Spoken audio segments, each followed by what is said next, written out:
Kota Saranjana adalah sebuah kota misterius yang berada di Pulau Laut, Kalimantan Selatan. Berdasarkan pengalaman beberapa orang, kota ini memiliki peradaban yang lebih maju, dengan gedung-gedung tinggi pencakar langit, rumah dan mobil mewah, serta berbagai fasilitas lainnya. Kota ini seringkali disebut kota gaib karena konon dihuni oleh para jin Islam. Banyak sekali kisah mistis mengenai kota Saranjana. Kali ini, sebuah kisah yang tidak biasa dialami oleh seorang kurir jasa pengiriman barang bernama Bakri yang menghantarkan paket ke kota Saranjana. Bang Bakri ketika itu baru sekitar 2 bulanan bekerja menjadi kurir, yaitu di sebuah ekspedisi yang kantor cabangnya berada di Kota Baru, Kalimantan Selatan. Kisahnya bermula saat Bang Bakri seperti biasa mengantarkan paket pesanan ke sebuah alamat pelanggan ekspedisi. Kebetulan hari tersebut banyak sekali pengiriman. Biasanya memang kalau momen-momen tertentu pengantaran paket seringkali membludak. Akhirnya Bang Bakri mengantarkan paket terakhirnya dan waktu itu sudah menunjukkan pukul 7 malam. Paket orang yang akan diantarkan atas nama Ayat Bakena yang beralamat di Kota Saranjana, Desa Oka-Oka, Kecamatan Pulau Laut, Kota Baru, Kalimantan Selatan. Namun Bang Bakri belum tahu tentang kota ini. Sebelum melanjutkan perjalanan, kurir ini mencoba menghubungi nomor telepon yang tertera di alamat paketan. Namun sayangnya tidak tersambung sama sekali. Dan beberapa kali ditelepon kembali, namun hasilnya tetap nihil. Dan akhirnya Bakri pun berinisiatif membuka Google Map sebagai penunjuk jalan saat bingung mencari alamat tersebut. Tetapi pada saat ia mengetik kota Saranjana, Bakri tidak menemukan posisi lokasinya.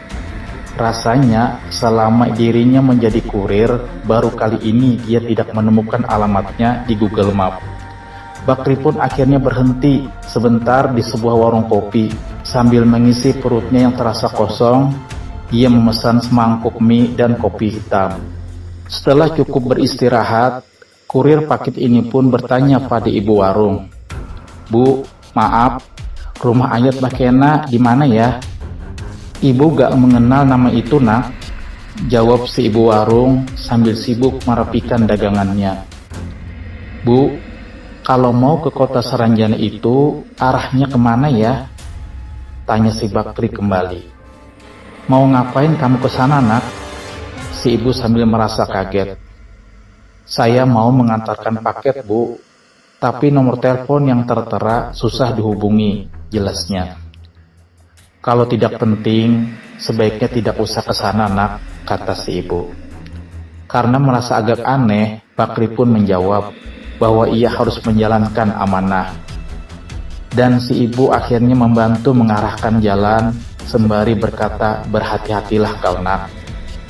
Setelah kurir itu membayar pesanannya, dia pun langsung menjalankan motornya. Anehnya, semakin jauh berjalan, dia malah masuk menelusuri hutan. Di tengah kebingungannya, Bakri melihat sosok bapak paruh baya. Kemudian dia mendekati ke arah bapak tersebut dengan motornya. "Pak, mau tanya, kota Saranjana di mana ya?" ujar Bakri. Si bapak itu pun mengatakan, "Jalan saja terus, nak, dan sebentar lagi akan sampai." Akan tetapi, sosok bapak tersebut menghilang saat dilihat dari kaca spion motornya. Setelah cukup lama melaju, akhirnya Bakri melihat sebuah kota megah, yaitu Saranjana. Namun ia masih heran, mengapa bisa ada kota di tengah hutan. Saat memasuki kota Saranjana, Bakri terpesona melihat keindahan kota ini. Meskipun waktu sudah malam, tapi masih banyak orang yang berlalu lintas. Di perjalanan, Bakri berniat menanyakan alamat yang tertulis pada paket tersebut kepada seorang wanita yang sedang membeli buah-buahan. Dia melihat ukuran manggis yang besar sekali, bisa 3 atau 4 kali besarnya dari buah-buahan yang biasa dia makan. "Mas, mau kemana?" tanya wanita yang baru saja membeli buah-buahan tersebut. Sepertinya perempuan tersebut tahu kalau Bakri bukanlah warga setempat. "Saya mau mengantar paket Mbak, atas nama Ayat Bakena," jelasnya. "Oh iya, tetangga saya itu Mas. Mau dititipkan ke saya saja kah?" tanyanya. Namun Bakri merasa ragu untuk menitipkan paket tersebut. Bukannya tak percaya, meskipun dia melihat sosok wanita tersebut adalah wanita yang baik. Tetapi dia harus memastikan kalau paket tersebut memang harus sampai ke pemiliknya. Karena kalau sampai hilang, maka Bakrilah yang harus menggantinya. "Saya antarkan saja ya Mbak, dan tolong tunjukkan arahnya." "Mari saya antar Mas," jawab si wanita itu dengan ramahnya. Tadinya Bakri berniat untuk menjalankan motornya, namun wanita tersebut menolak dan lebih memilih jalan kaki karena jaraknya cukup dekat. Selama perjalanan, Bakri tidak henti-hentinya merasa takjub melihat penampakan kota Saranjana. Dia melihat mobil-mobil yang mewah seperti mobil di Bollywood, gedung-gedungnya yang tinggi, dan terlebih lagi kota ini wangi serta bersih. Bakri pun sempat berpikir, kalau tahu ada kota seperti ini, pasti akan lebih sering main ke sini. Akhirnya tibalah Bakri di depan rumah sang pemilik paket. Dari luar rumahnya tampak megah, apalagi di dalamnya. Wanita yang menemani Bakri itu pun mengetuk rumah tersebut. Dan si pemilik rumah akhirnya membukanya. Dia langsung tahu kalau Bakri adalah seorang kurir yang mengantarkan paket pesanannya. Bakri pun langsung memberikan paket tersebut sambil tersenyum. Setelah tugasnya selesai, Bakri beranjak kembali ke tempat motornya yang diparkirkan. Dan ia diantarkan oleh seorang wanita itu ke tempatnya semula. Saat mau pulang, Bakri sempat membeli 1 kilo buah mangga berukuran sangat besar. "Mas, langsung balik ya, jangan main-main dulu. Nanti gak bisa pulang loh. Makan buahnya di rumah saja, jangan di sini," pesan wanita tersebut.